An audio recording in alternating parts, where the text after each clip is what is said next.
you are looking for a powerful hero that can farm, fight, and finish games quickly, Visage is the perfect hero for the job. In the grand finals of TI, Team Liquid picked Visage 2 out of 3 of their matches against Game and Gladiators, and probably would have picked it in Game 2 if it was not banned. Although the hero may be getting his absolutely broken Death Toll facet nerfed soon, his playstyle is going to be more or less the same regardless of which facet you select. Before we get into the guide, if you are stuck at your current MMR and are struggling to get your gameplay to the next level, check out our 6-week coaching program at getgoodgaming.gg. This program is designed to teach you all of the necessary skills, in-game and out, in order to reach Immortal. We've developed a detailed curriculum that breaks down all of the necessary aspects to play the game at a high level. Our Immortal level coaches will score you on each of the metrics in order to build a picture of what your strengths and weaknesses are. The program will help strengthen those weaknesses so you can rapidly gain MMR and reach new peaks. If you're interested, check out our website in the description box below and submit an application. Now back to the video. Most people are intimidated because Visage is a micro hero, but he's not as bad as you think. The helper ability on Visage makes landing your birds in a pinch super easy, and you're going to be spending a majority of the game microing your hero and birds in the same group. We recommend playing with just 2 control groups, one for your hero and your birds, and one for just your birds. I have them on 1 and 2. If my birds are in trouble, I simply spam the D key on my hero to land my birds. I use my bird-only hotkey in niche situations, which I will cover later in the tips and tricks section of the guide. You don't need high-level micro in order to be successful on Visage. It's your efficiency and decision-making that's going to make or break your success on the hero.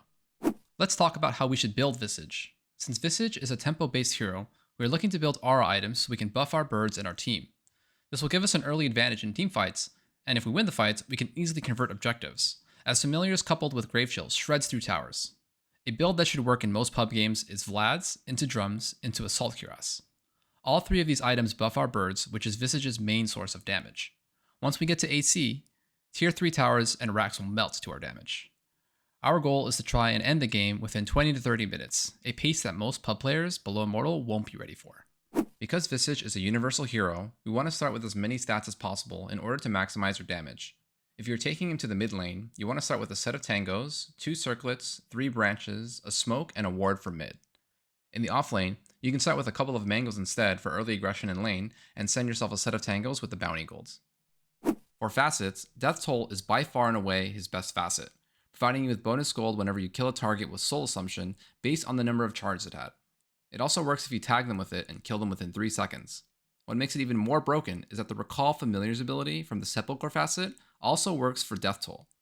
Also, the projectile doesn't even need to land on the target to grant you the bonus gold. This facet will likely get nerfed after TI, so abuse it while you can. If you're in a game that you think won't be very brawl heavy, then take Sepulchre.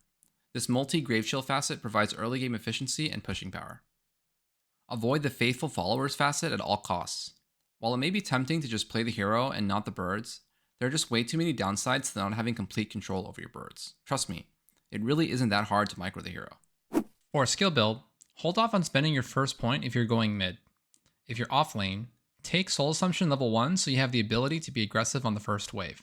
Visage is the best hero in the game for first blood fights due to having a 230 magical damage nuke on a 4-second cooldown. So at the start of every game, we want to smoke our team and immediately run out of the base and try to find a fight. Soul Assumption builds charges whenever nearby heroes take damage. If a fight is going to break out, skill Soul Assumption if you don't have it. Wait until you get 3 bars and press it on enemy heroes. Try your best to get the last hit with the spell, but it isn't the end of the world if you don't. Remember, we are just trying to get the bonus gold from the facet, so it is better to miss the last hit and cast it than to not cast it at all. If you don't end up fighting for first blood, and you're in the mid lane, grab Grave Chill first so you have a tool to help contest the range creep.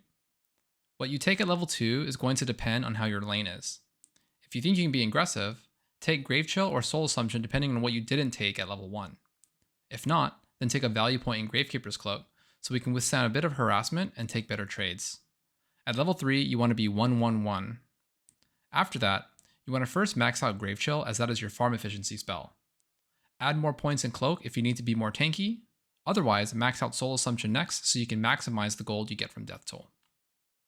The talents you take are pretty straightforward. Always take a talent whenever you are able to. The first 2 we will always choose the right and the left talent as the lower Grave Chill CD scales better into the mid game, and triple Soul Assumption is broken with Death Toll. What you take at level 20 depends on what the enemy draft looks like.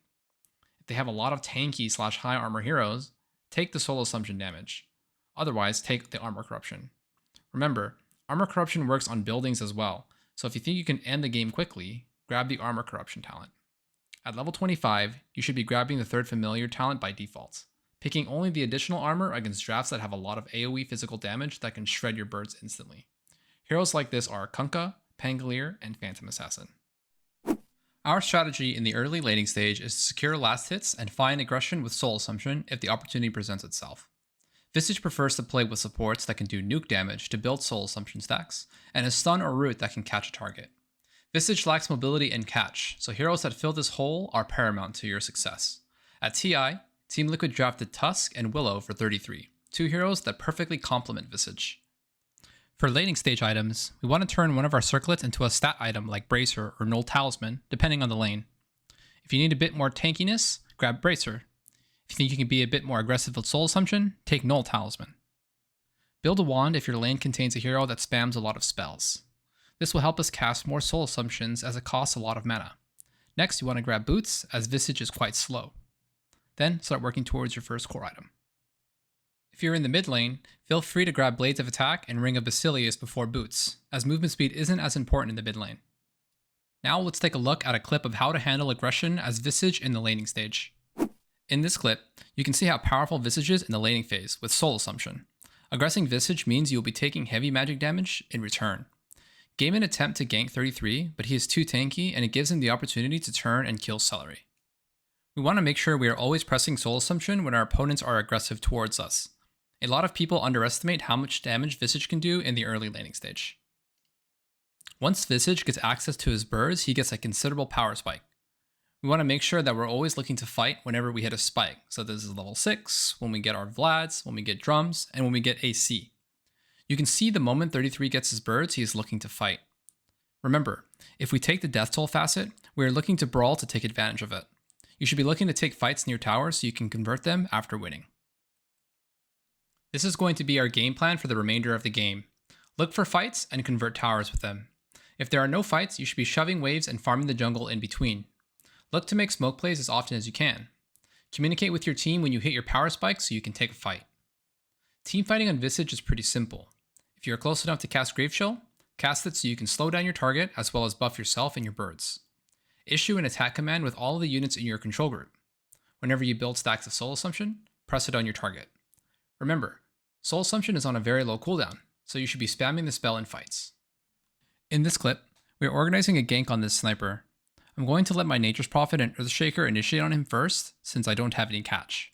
I attack with my birds, and get my Soul Assumption cast off so I receive the bonus gold. We pivot over to the Silencer, and my Soul Assumption is already off cooldown, so I cast it again. The Sand King is trying to cast his ultimate, so I just right-click my units near him, and press D to land my birds to interrupt his cast. I resummon my birds so I can have 2 new birds to stun him with. We finish off the SK and the Nyx, and we immediately convert the middle tower. This is why it is so punishing to play against Visage. He can dish out a lot of damage in a short period of time, and if you lose the fight, you will immediately lose your tower. Because we are stacking auras, Roshan is accessible to us earlier in the game than you might be used to. In this particular game, we are able to take it around the 15-minute mark. We should always be looking to take Roshan as soon as possible to continue to take map control from our opponents. Versus Roshan, we can use our Soul Assumption to break his Lincoln so we can Grave Chill him afterwards.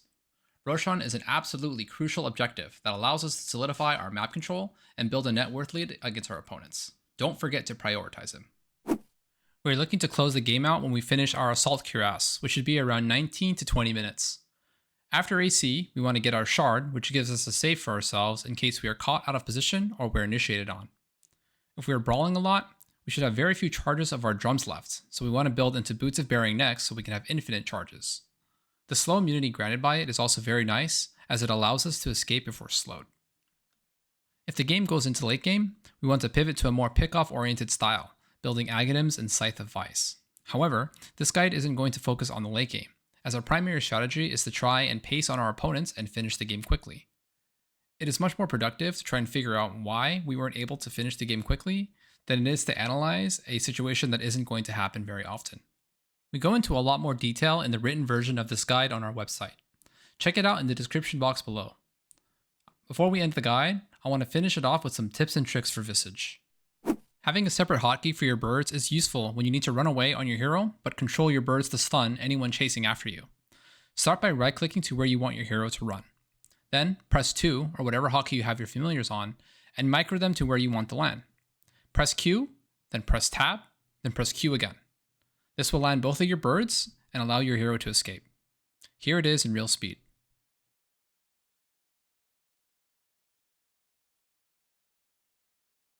The quad stun combo is useful against heroes that you need to keep in place for just a bit longer in order to finish them off, or against heroes you need to continually stun to prevent a key spell from going off. Start off by getting your birds in position to stun. Press D, wait a bit, then D again. Wait until the second familiar completes its stun, then resummon and run the birds over to the target. Repeat the process. Make sure not to summon too quickly, as it is possible that the second familiar will die before it can finish its landing animation. Let's take a look at the technique against an SF that's trying to cast his ultimate.